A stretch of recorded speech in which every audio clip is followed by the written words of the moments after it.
Hey folks, it's Ray with Taste Radio. Right now, I am supremely honored to be sitting down with Luke Montgomery-Smith, who's one of the co-founders of Plink. How are you? I'm exceptionally well, Ray. I love that. Exceptionally well. Yeah. Well, you know what?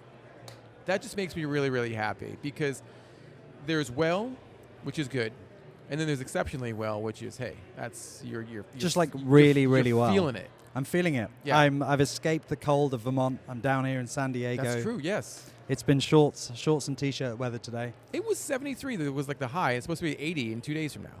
I don't speak that language, but it sounds warm to me. Does your t-shirt, was that Bachman Turner Overdrive? Bad Turn. Bad Tuner Radio. Check them out. What is that? I went to a gig on Friday night. It's a lovely Brooklyn lad doing some banging tunes at Higher Ground in Burlington, Vermont. Well done. Shout out to Bad Tuner. Hopefully he's listening to this. Well, Bad Tuner Radio, Taste Radio, it's all part of the same family. It's all radio. Yeah. Plink, we met you and your wonderful co-founder, Max Luthi, who's actually standing behind you, making sure you don't say anything weird. You guys were amazing on stage at BevNet Live. Was it 3 years ago now? Was it 2022? Yes? 2022. Yeah. In New York, you guys won our New Beverage Showdown.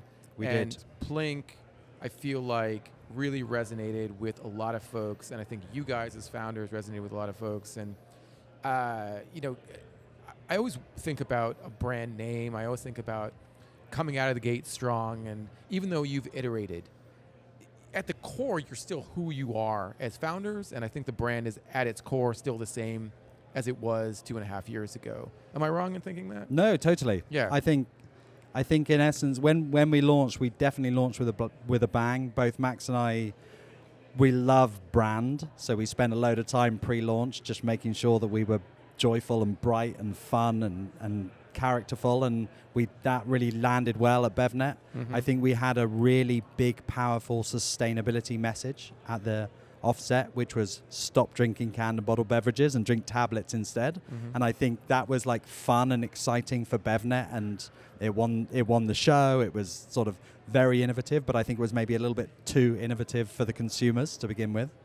I think perhaps, yeah. And it was almost we weren't asking people to move their hand to the left on the shelf. We were getting people to turn around and walk out and go to somewhere entirely different. And I think what we've done over the last couple of years is we've really honed in on being much more product positive and what's incredible about Plink. And I think what we realized at the time is we actually didn't realize this at the time of winning BevNet, but we had actually landed on the missing piece in hydration, which is no one's treating this category like their drinks, like their beverages. Everyone's talking about them like supplements, and it's about the medicinal qualities. But really, to consume a product for daily hydration, it's got to taste great. Right. It's got to have that beginning, middle, and end that a drink has. It's got to make you feel good and be joyful. And I think, so we did reformulate. We reformulated to give ourselves the optimal blend of electrolytes for daily hydration. So not salt levels that make you feel like you're going to run a marathon, and not sugar levels that make you feel like you need to run a marathon from a calorific point of view. Right. Just a banging formula and great taste. And but it isn't, we're not promising the world. We're just delicious electrolytes. So we don't have a sort of, we're going to cure your bowel cancer with this adaptogenic mushroom. It's just a great drink that you can enjoy daily. So it's just, for us, it's just taken a little bit of time to build. But like you said, at the core, Plink is still who Max and I are, and the brand is really strong. And it's just been a really great few months for us, just slowly building, and people are seeing our ads coming out, and people seeing us getting in more stores, and we're about to 10x our store footprint this year. So nice. It's a really exciting time. Yeah, I totally hear what you're saying, and I think the word refreshment has been forgotten by a lot of beverage brands, which is like the most ironic thing you could possibly hear. But it sounds like it's almost part of the way that you guys have evolved too. Totally. Yeah. Yeah. I think refreshment on demand was actually on the side of the pack at BevNet, and I think it was all, it's just the joy of the category is what excited us most. Mm-hmm. And it wasn't, we're obviously not at peak performance. There's still a lot more stuff that can come, but I do think that there is a lovely backlash to can we just calm down the functionality and just enjoy a delicious drink.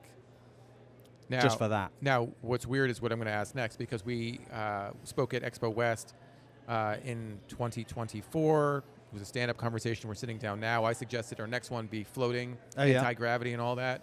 But I'm down or up for that. Ooh, yes, well done. But we talked about magnesium. Correct. Yeah, is magnesium still an important consideration for you guys? I think magnesium is a bit of a game changer for us. We didn't have magnesium in the first formulation, and that was because we were focusing on like speed of dissolve, the size of the bubbles, the fizziness, because it was really about the can of LaCroix without the can. That was sort of the original concept. But when we reformulated for this optimal blend, we saw that we were missing an essential electrolyte that can just help with muscle soreness, with reduced brain fog, with all of these things, and it's having a real moment. And we added it in, and it's working for us. So that's good. I mean, when we were in the UK, and I mean the Taste Radio team and I in London last year, I was actually pretty amazed at how expressive beverages were about magnesium. It's weird because I think here it's part of some beverages, it's part of some beverage brands, but I almost feel like there it was top line information. It was top line benefit. Yeah, well, interesting you should say that, because I thought one of the talks that I really enjoyed at BevNet Santa Monica was Ben Whitty Recess's talk. And in essence, magnesium is almost the basis of a whole new category, and the category is rest. And I think it is because it doesn't have any of the issues that things like CBD might have with a regulatory perspective, but it does have proven efficacy. Right. I think it is a really exciting ingredient that, you've seen PepsiCo how brought out magnesium, I'm pretty sure. Or looking at it. Was it Driftwell or something? Yes.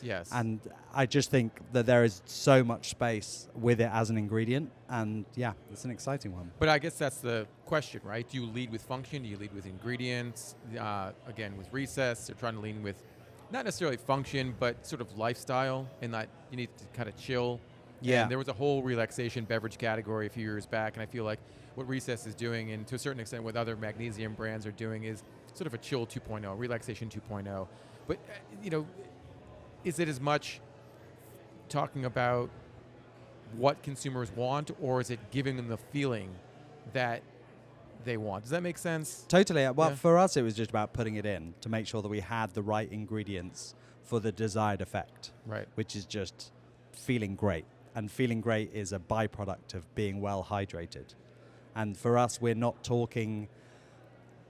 We have started in ads because it's helpful to be like, do you have cramps? Do you have brain fog? All of the, we're telling you how that we can help you improve your lives, but at the same time, that's not what we're leading with. This is, again, it is it's easier to be happy when you're well hydrated, right? And I think that's another brand's line, hydrate happily. There's a lot of I haven't heard there. of it. I would have heard it, so I think you should trademark that. No, it's not. That's not ours. Oh, okay, fair enough. Well, the other part of this is, yes, now you've got your positioning as fine-tuned as you want it to be. I think getting into your stores, very important. Getting off-shelf, very, very important as well. Yeah. So when you're thinking about merchandising opportunities and talking to these executives at retail stores and where this product is going to sell best on shelf, have you figured out, is there a matrix that kind of works for where Plink sells best and is best understood in stores? Yes. Yeah. So in essence, you've summed up the challenge that everyone has, which is sips to lips. If you back the taste of your product, you've just got to get it into as many hands as possible. We're in a really fortunate position that hydration as a category is growing and booming. And in the just add water space, where you don't have the sort of waste of cans and bottles, you can put these by the cash registers so they can be an impulse purchase. So we call them a bodega box. They're just a really beautiful display, single serves, can be put by the cash registers.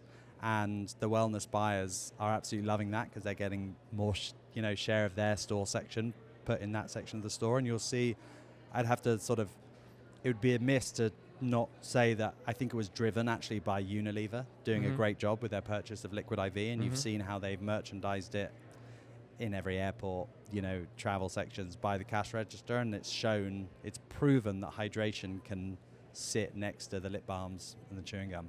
How about that? You would never think that. But if you have an innovative product in a package that makes sense to consumers, where there is a reference point, and it's fun, It's as fun. you pointed out, Yeah. it can go a long way. And I think Plink can go a long way. We've always been big fans of your brand, and we really think that you, and I say we, I mean BevNet.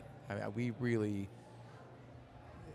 and anytime folks ask us about brands that we respect and think represent true innovation and the reason for being that makes sense, Plink is one of the first names that always comes up.